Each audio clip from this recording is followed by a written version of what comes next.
Hello, I am Matt Williamson. How's it going today? Yesterday, I really broke down the Steelers' current state in their back seven, suggesting that maybe they're more or less done there. And some of your comments didn't like that. Yeah, you got to get another corner, which I totally get, totally respect. And some of you kind of agreed and said, yeah, I get it. And a lot of you asked, well, what do you think about the defensive front then? Hey, we like this podcast. Why don't we take this a step further and talk about the D-line, outside linebackers, noses, the ends, whatever you want to call them.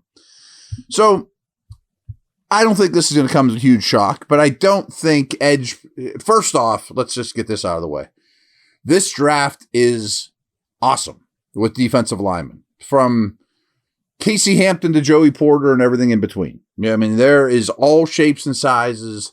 And it's really deep, and the Steelers have set themselves up to dip their toe in those waters.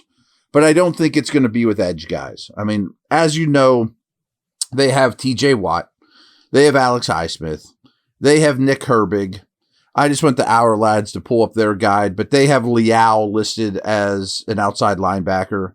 Jeremiah Moon was useful as a special teamer and is going to be in camp at least. So there's maybe a spot for one, especially if they're a really good special teamer. But I think that's a 6th or 7th round flyer type of thing. And I'm not going to start really digging into, the possible draft guys like I'm going to with defensive tackles here. But the defensive tackle depth chart as it stands right now, again, they list Benton as a nose. But I think they'd really like Benton to be an end. But remember, most of the time, there's 2 defensive tackles on the field. When we're calling these guys defensive tackles, not as much nose and end like the Aaron Smith Hampton days. But anyways, on the depth chart, we got Benton, we got Adams, who I thought was a little disappointing after his injury last year. But I'm glad he's coming back. I liked what he did before his injury quite a bit in the Steeler uniform. Of course, Cam Hayward is one starter. Then it gets a little hairy. The guys that we mentioned before, Loudermilk, Ukele, Otto Membo, all the 3 that they mentioned, we've gone into those pretty much in detail. Dean Lowry will be back. He has some usefulness. I will tell you that they like Logan Lee. They usually keep 6 or 7 of these guys. But besides Benton and Hayward, who do we know is a foundational player here? I don't think we have those answers. So I really see this as a huge, huge need for the Steelers. And I'd like to see them get a nose tackle type and a Cam Hayward type. And frankly, my bet right now is their first round pick is going to be a defensive lineman. BetOnline is the world's most trusted betting platform and your number one source for betting on all the madness. Whether you're a seasoned fan or a first-time bettor, BetOnline is your ultimate game day companion. With the largest selection of odds on everything from college basketball to a $200,000 bracket contest, BetOnline continues to be your number one sports betting source. From every Cinderella story to every hat trick, BetOnline is you covered with odds, stats, and more for every game, every play, and every win. BetOnline, the game starts here.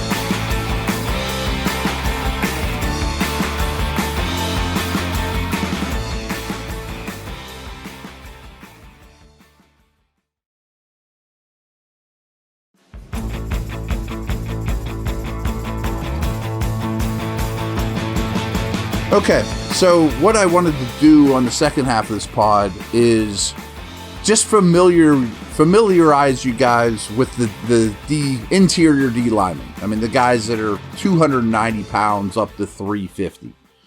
And again, I think there's a chance the Steelers take 2 of them. It wouldn't shock me if they go round 1 and round 4. Like, really attack this, get young.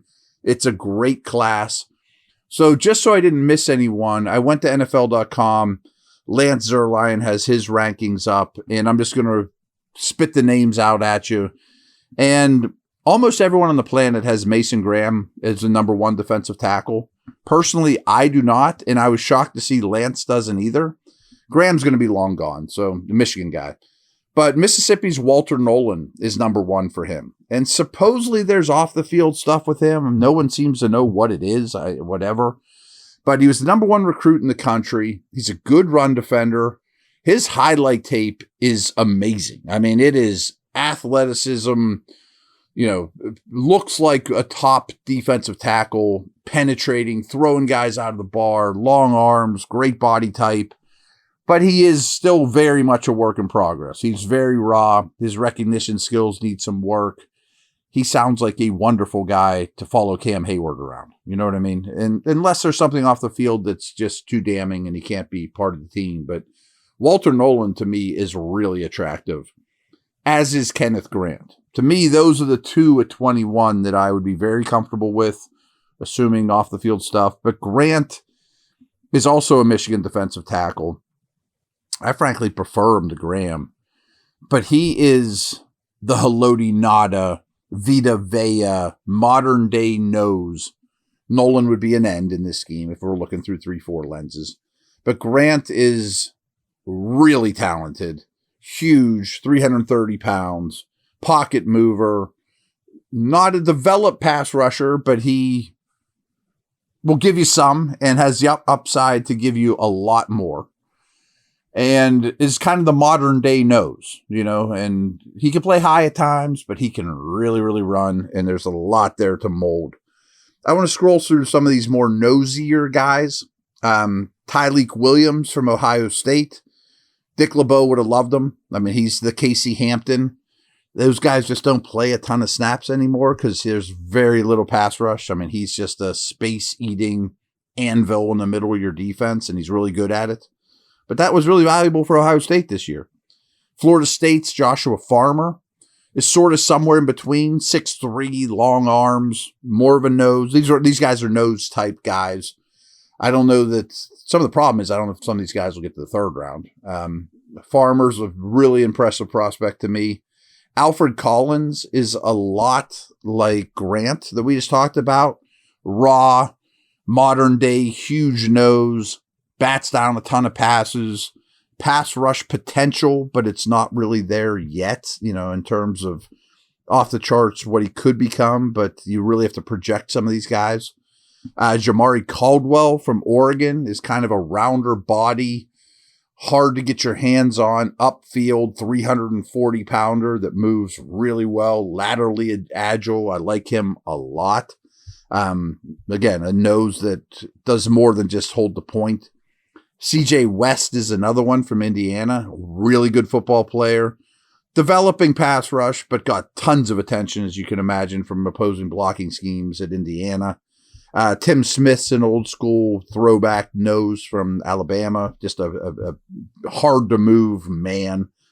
And then some of the more end-type guys. Derek Harmon, who I'm really torn still if I would take him at 21 or not.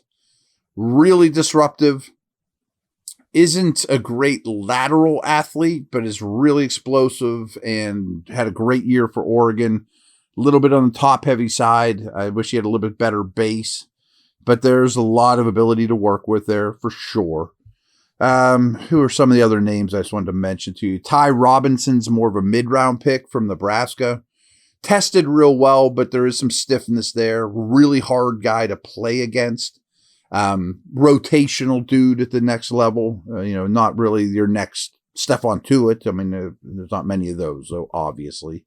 Oh, Darius Alexander is the other name I definitely wanted to bring up. In Toledo, he is a full-grown man. He's a little older, real heavy hands, long arms, tested well, powerful player.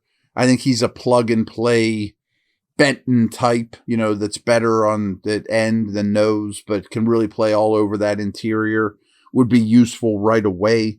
And there's another Texas kid I like a lot too that's really growing on me is Vernon Broughton. And you got to remember these Texas dudes, they were blocked by two early picks from a year ago, so they didn't get a ton of playing time. Murphy went to the first round to Seattle, and Sweat went really early in the second round to Tennessee. So they were blocking these two defensive linemen.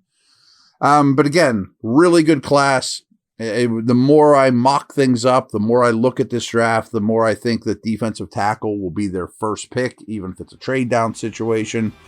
And then you might double dip. Maybe you have to wait until the fourth round, but there's going to be someone with a third round grade there because there's so many good ones. All right, guys, take care. Over and out.